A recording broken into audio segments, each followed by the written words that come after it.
बच्चों, let's read this question. The question says, what is the fate of corpus luteum in the absence of fertilization? Question में क्या पूछा जा रहा है, हमें कॉर्पस ल्यूटियम का फेट बताना है, लाइक और कब, जब कंडीशन गिवन है फर्टिलाइजेशन नहीं होगा तो कॉर्पस ल्यूटियम का क्या होगा। तो हमारा इस ऑप्शन में, इस क्वेश्चन में अगर हम की कॉन्सेप्ट की बात करें तो जो की कॉन्सेप्ट इस क्वेश्चन में यूज किया गया है that is menstrual cycle. Menstrual cycle menstrual cycle की अगर हम बात करें तो ये क्या होता है, it's a reproductive cycle. Reproductive cycle जो अकर होती है फीमेल प्राइमेट्स में। फीमेल प्राइमेट्स में जैसे कि एप्स हो गया, मंकीज हो गए, ह्यूमंस हो गए, तो उनमें अकर होती है ना। अगर हम बात करें ह्यूमन फीमेल्स की पर्टिकुलरली, तो ह्यूमन फीमेल्स में होता क्या है, on an average of 28 to 29 days जो मेंस्ट्रुअल साइकिल है वो क्या होती है, रिपीट होती है। अगर हम मेंस्ट्रुअल साइकिल देखें तो ये मेनली 4 फेजेस में डिवाइडेड होती है। फर्स्ट होता है मेंस्ट्रुअल फेज, सेकंड होता है follicular phase,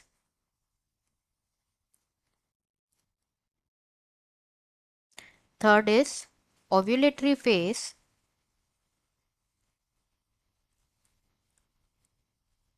and fourth is luteal phase और सिक्रीटरी फेज भी बोलते हैं जिसे। ठीक है। अब अगर हम बात करें, यहाँ पे हम दोनों फेजेस की बात करेंगे, ओव्यूलेटरी फेज और ल्यूटियल फेज दोनों की ही बात करेंगे। तो ओव्यूलेटरी फेज में बेसिकली होता क्या है, फॉलिकुलर फेज में एंड में क्या डेवलप हो जाता है, ग्राफियन फॉलिकल डेवलप हो जाता है। तो ओव्यूलेटरी फेज में, ovulatory phase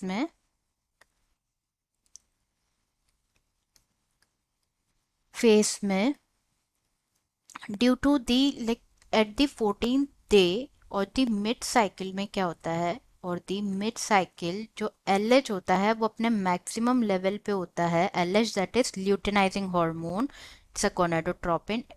it attains the maximum level, जिसकी वजह से क्या होता है, एलएच सर्ज होता है, LH surge. And LH surge causes the rupture of Graafian follicle, rupture of Graafian follicle. And Graafian follicle rupture होने से क्या होता है, रिलीज होता है ओवम। तो इस प्रोसेस को क्या बोला जाता है, इस प्रोसेस को बोला जाता है ओव्यूलेशन। इस प्रोसेस को बोला जाता है ओव्यूलेशन। नाउ अब यहाँ पे हमको दो केसेस होते हैं। पहला कि फर्टिलाइजेशन जो है वो हो गया, एंड दूसरा केस होता है कि फर्टिलाइजेशन नहीं हुआ। तो हमको जो क्वेश्चन में गिवन है वो तो गिवन है कि फर्टिलाइजेशन नहीं होगा तो कॉर्पस ल्यूटियम का क्या होगा, पर अपन दोनों ही केसेस यहाँ पे डिस्कस करते हैं। सी, फर्स्ट केस हम डिस्कस कर रहे हैं, अगर फर्टिलाइजेशन हो गया तो क्या होगा। फर्टिलाइजेशन हो गया तो अब स्टार्ट होता है after ovulatory phase, luteal phase start होता है। ल्यूटियल फेज में क्या होता है, जो रिमेनिंग पार्ट्स होते हैं, रिमेनिंग पार्ट्स होते हैं किसके, ग्राफियन फॉलिकल, ग्राफियन फॉलिकल वो डेवलप होते हैं इनटू, और वो फॉर्म कर लेते हैं corpus luteum. Corpus luteum form कर लेते हैं। एंड जो कॉर्पस ल्यूटियम होता है, फर्टिलाइजेशन हो जाता है तो कॉर्पस ल्यूटियम सिक्रीट करता है प्रोजेस्टेरॉन। प्रोजेस्टेरॉन सिक्रीट करता है, एंड प्रोजेस्टेरॉन हेल्पफुल होता है, ये क्या करता है, प्रेगनेंसी को मेंटेन करता है, maintains the pregnancy, sorry maintains the endometrium. And endometrium जो होगा वो क्या करेगा, वो ज़रूरी होता है, it is necessary for pregnancy. तो डायरेक्ट इनडायरेक्टली ये क्या करता है, प्रेगनेंसी को ही मेंटेन करता है, प्रेगनेंसी को मेंटेन करने में हेल्प करता है। अब ये केस हो गया अगर फर्टिलाइजेशन हुआ तो, बट हमसे पूछा जा रहा है क्वेश्चन में कि फर्टिलाइजेशन नहीं हुआ तो क्या होगा। फर्टिलाइजेशन नहीं हुआ तो क्या होता है, ग्राफियन फॉलिकल से कॉर्पस ल्यूटियम तो फॉर्म होता है, यहाँ तक का प्रोसेस तो सेम है। कहाँ तक कि जो रिमेनिंग पार्ट्स होते हैं ग्राफियन फॉलिकल से, उससे कॉर्पस ल्यूटियम फॉर्म होता है, ये तो सेम है। तो यहाँ पे हम लिख देते हैं corpus luteum.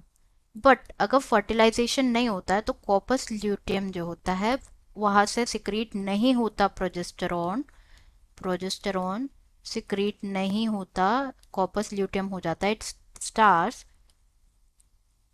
To become degenerate होने स्टार्ट हो जाता है, डीजेनरेट,